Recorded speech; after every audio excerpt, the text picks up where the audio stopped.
All right.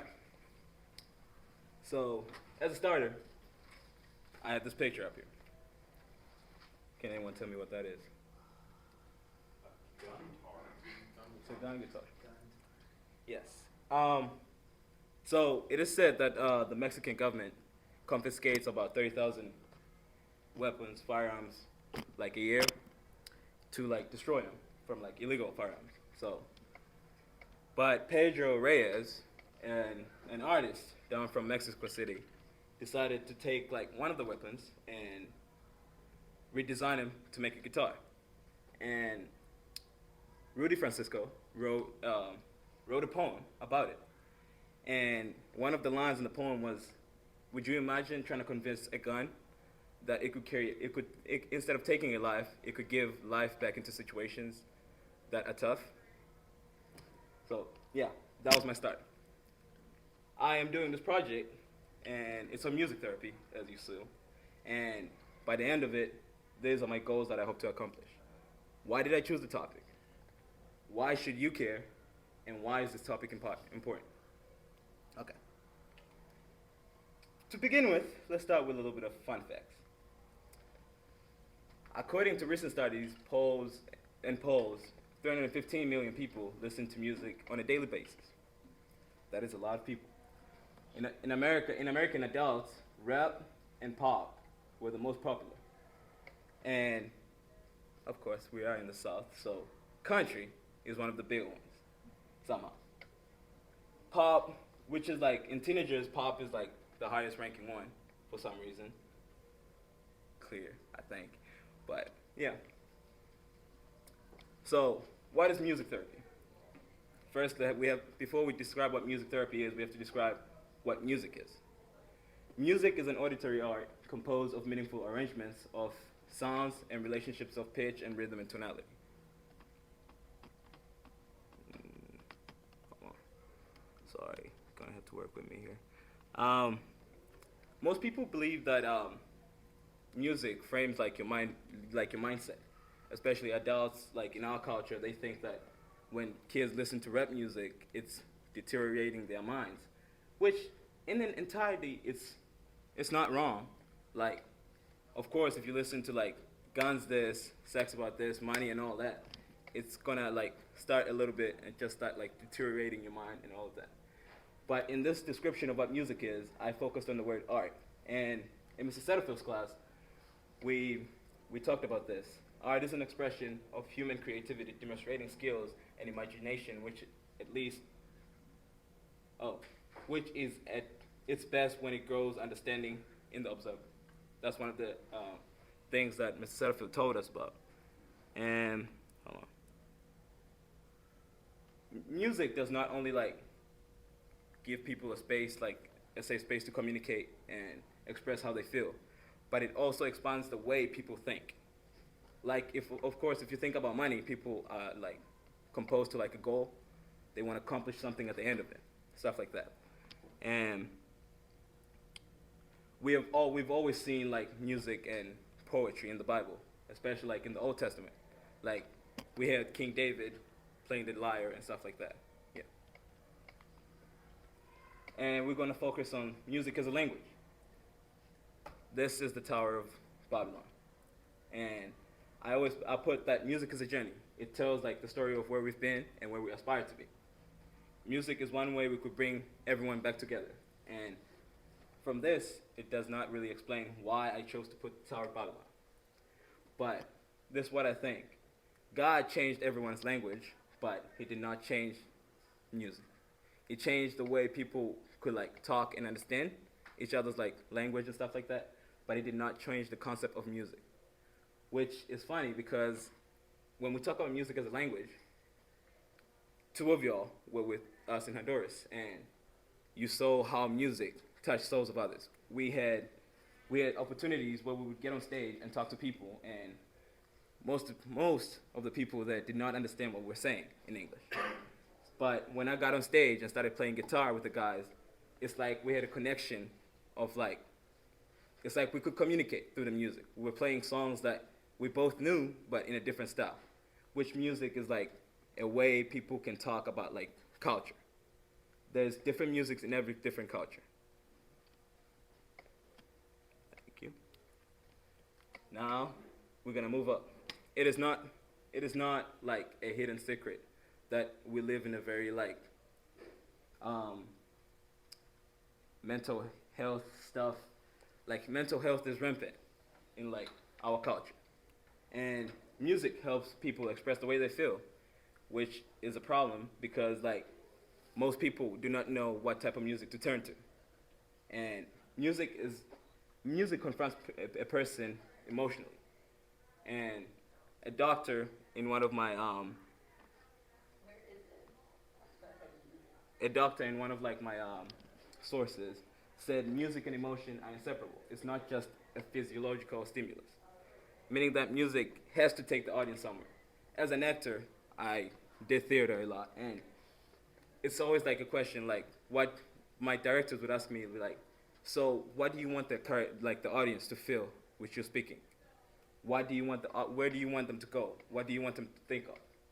Which is funny because a lot of people just think of music as merely just like you listen to it and it doesn't change anything. But if you have to take if you have to take people somewhere with the words and the song choice you're doing, you have to use music through it. I wrote here. Ah, never mind. There we go. Let's look at America. This is it. As I said before, mental health issues are rampant.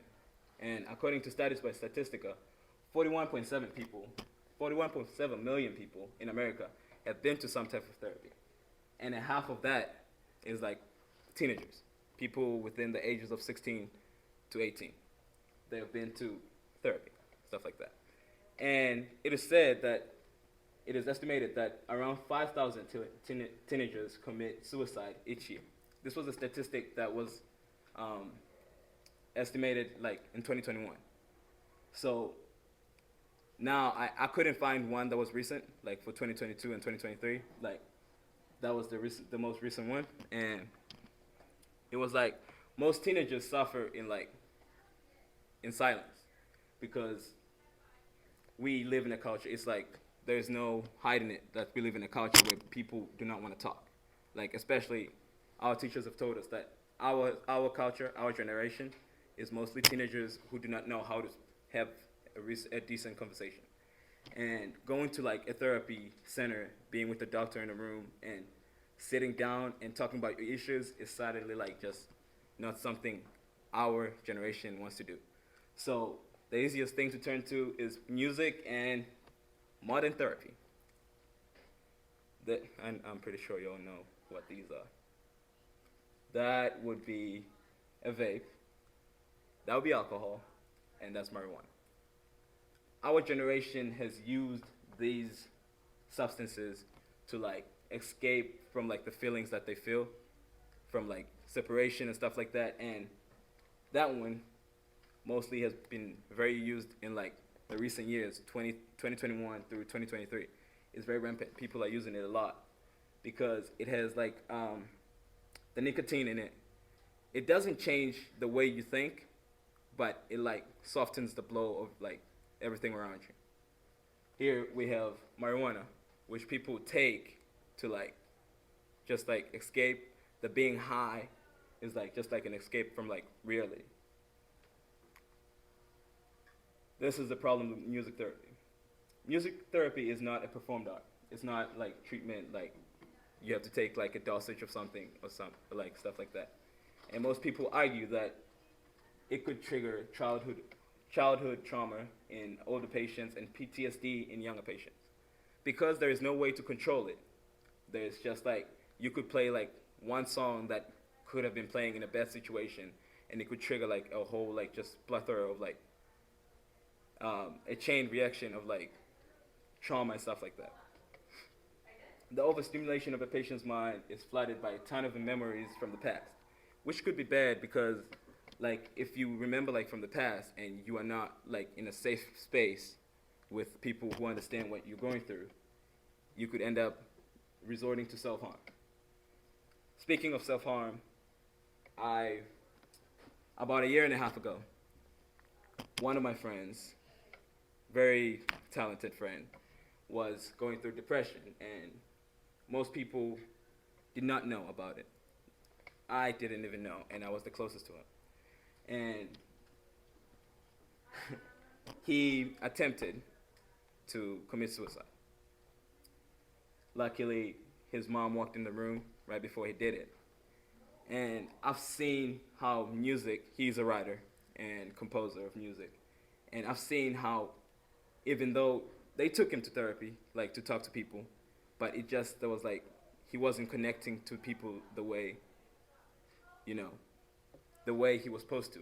So he turned to composing music and writing songs about like how he felt and the, like his life basically. And he wrote one song called "I'll Forgive," basically just talking about how he's gonna forgive himself and the people who have hurt him in the past. And I've seen how music has been a comfort for him, just like pushing him on, like along the way, even when most people don't understand what he's going through. It's like his thoughts and emotions and the music is just like carrying him through everything. The biblical integration for this one will be 1 Samuel 14. I started verse 16 to 17 because we all know the story of King Saul. King Saul, he was going through like what would we say, like a spiritual attack, stuff like that, where he was being haunted by like a spirit of God and stuff like that. And the first thing he said was, "Find me somebody who can play, like who can play a lyre," and they provided a man to play with him. So even like in times of trouble, he turned to everything that could help him, like even spiritual praying and stuff like that. But there was just like a hunger for music in his soul, and that's what it helped. And they said, the Bible says, every single time he played, it would be like peaceful. He was at peace, stuff like that. And I have this one, just as a reminder, like even when stuff turns badly and everything is not going your way, sing a new song to sing a new song to the Lord and bless His name forever, stuff like that. Thank you.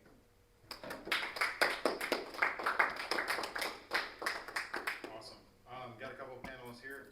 Do you have any questions or comments for Menzi?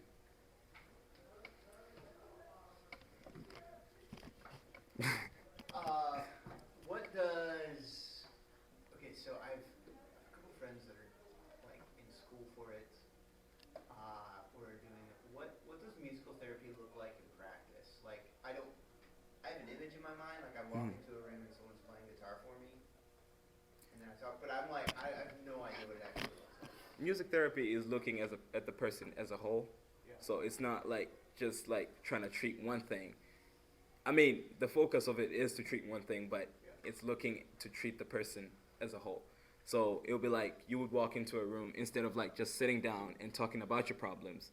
You just sit down and be like, it'll be like a random conversation, like, "Hey, what's your favorite type of music? Do you play?" Stuff like that, and they would just play music like that. So yeah. So it is almost like you just walk in and you just play guitar, stuff like that. Yeah. I got a question. Different genres of music Mhm. have different people are attracted by different types of music, right? Mhm. Or attracted to different types of music. Is it possible for music, one style of music, to have different effects on different people? Yes, it is possible because there is this thing where people listen to type of music because music and emotion are inseparable. Right. People listen to music Yeah, I like that. in the I like state, that part. like yeah, like they listen to music based on the feelings that they're feeling in that particular moment. Mhm. So, I guess like if it's not treated and it's not like guided, people can end up like doing harmful things. Like if you turn to rap every single time you're feeling like down or something like that, it would end up like detrimental to your soul, stuff like that. Just last period, it's really cool that you're doing your presentation. Just last period, I got into a conversation with some sophomores about music. Mm-hmm. Somebody that they were listening to, and I'd heard of this artist before, but wasn't really familiar with their work. And then I even asked like, what what particular genre, and they didn't really have an answer to that. But here's what they told me. It's sad music. Yeah. And it's sad music that if you're sad, it makes you sadder. And I just, so I think, so I'm getting to a question, I think. The immediate question that comes to mind is why?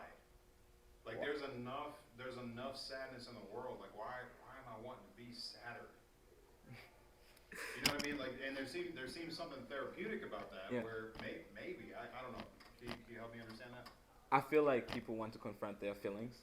Like, so listening to sad music rather than listen to hype music all the time is like confronting feelings that they can't like vocalize and speak to other people about. So like music is a way for them to communicate to themselves and to communicate it to other people as well. Yeah. So yeah. Good answer. I have a preteen daughter, and I can confirm. Yeah. She will go up to a room when she's sad and just listen to Taylor Swift and cry. Yeah. Which is real confusing to me. Because there's a message that she wants to convey that she can't otherwise. She has Because- an emotionally distant father that she doesn't feel. Who? I don't. And so as a follow-up then, I love, like this isn't a question, I love, one of my favorite things about music is there's a universality to it. Like you're right, it's a universal language. And what's even cooler is it's not just that different people in different cultures where there's a language barrier, they could still enjoy music together. Yeah. It's like different cultures have different styles of music that translate more easily than the language even does. Yeah. So I love that part. That was great. I mean, if you're looking at the graph right here, like Christian music, like even like alternate music, is not like an option in teenagers because it's not one of those genres that it's not one of those genres that are like evoking emotion, like the sad feeling of music, because like Christianity is always looking for like a better space. Like we're always talking about like the future, but it's like teenagers now want to have a feeling, want something that's gonna like, what can I say, like solve the feeling that they're feeling right now. And music for like Christianity is like always looking forward. Like So do you think that's a space that Christians ought to do better in? Yes. Like yeah. Okay. Yes. Talk about that. But again, it's like, how are Christians supposed to make music about, hey, we're sad and stuff like that? I mean, we can sing about like it's a broken world and stuff like that, but how are we supposed to? No, this is what I love though, is when you look at scripture, Yeah. like there's whole songs, Mhm. in their songs that they would sing in their temple. Like it was songs where it was like, I'm really angry, I'm really sad, bless the Lord. But our generation now is like struggling to do that. Yeah. Like Christian artists are struggling to say, hey, I am mad at God, or I am mad at like how I'm feeling right now. I'm sad. It's just always like, I'm happy because I have a father who's in heaven and they're looking forward to it. And teenagers are like struggling to understand what's happening there because it's like, okay, I'm sad now, but you're telling me about a future. So it's like, yeah. All right, I got a question. What does music? You did a great job unpacking why therapy is necessary, and you did a great job unpacking why music is really beautiful. What is the niche thing in therapy that music therapy is great at that traditional therapy might not be able to accomplish? Does that make sense? Like, who's the type of person where, in your research, who's the type of person where it's like music therapy is uniquely beneficial? Music therapy reaches out to everyone. There's not a select group of people that are like, music is not open to. Like, as an athlete, there's a lot of people who cannot do athletic stuff, but music therapy is open to everyone. Like I said in the statistic here, like 315 million people listen to music. And I gotta believe, like, if there's 315 people, you're gonna find somebody who's gonna be willing to like listen to music and take that as therapy. For sure. I think my question is more specific, like, in your research, were you able to find, is there research that shows, like, music therapy is especially beneficial To people like this. Yeah. People who have experienced childhood traumas. Really? people who are like in hospitals. I'm forgetting the word. What's that when like people can't like? It's like they can't think. Like their brain is like Like nonverbal people? yeah, stuff like that. I forgot the word. Your grandfather. Dementia. Yes, people with dementia. Like it is. It's used as a trigger, like to like trigger like thoughts from back in the day. Because like if you play like one of the statistics said like music does not exist on one side of the brain. It works on all sides of the brain. So if one side of the brain is dead, it can still connect it to the other side, and people can like, which goes back to this, like the being flooded with like emotions and stuff like that, and being flooded with like thoughts from back in the day. So yeah. Menzi, I think you did a really good job. It's interesting that you chose this topic. I understand a little bit why after hearing some of your reasons. I like that you chose the perspective of like how music therapy would relate to you as a teenager. Yeah. Because I think maybe this is a little bit what Pastor Nathan is getting at. Music therapy is a lot bigger than that. It's at cancer centers for cancer patients. It's in nursing homes or for elderly people. It's in psych hospitals and wards where there are disabilities and people that need an outlet and a way to express themselves. Like it is so vast. But I like that you personalize this a little bit because of your relationships and you also your love for music and your experience with music, and you also made it focus on like what it is, how it relates to you as a teenager and where you are in your life right now. So I don't know if you unpacked some of those other ways music therapy is used, and maybe in your paper, I don't know, maybe you did or you didn't, but I like that you chose this because this taught me something new, and it was a little bit, interesting to see how your perspective on it. So I think you did a great job with that. Do you plan to use music in something that you may do in the future with nursing or health? Well, I was hoping to major in nursing and then minor in like music production. So yeah. Classmates, you got anything for Menzi? Questions, comments? You got a question? What's up? Alright, Menzi, I got a question Oh for boy. you. So like, when you look at the statistics of like music therapy, like what kind of music is used the most? Like, do you listen to music that has words or just instrumental music, like when performing music therapy? That depends on what type of people you're looking at. Like, if you're looking at teenagers and stuff like that, instrumentals may not be the way to go. But if you're looking at elderly people, like playing stuff like R&B and blues, stuff like that, might help them more to be willing to talk about the situations that they deal with back in the day. But yeah. So I guess it depends on the person. If that answers your question. Do you think all types of music can be used as music therapy, or only some? That is a good question. I am not sure, but I feel like I said to Mr. Setterfield, I feel like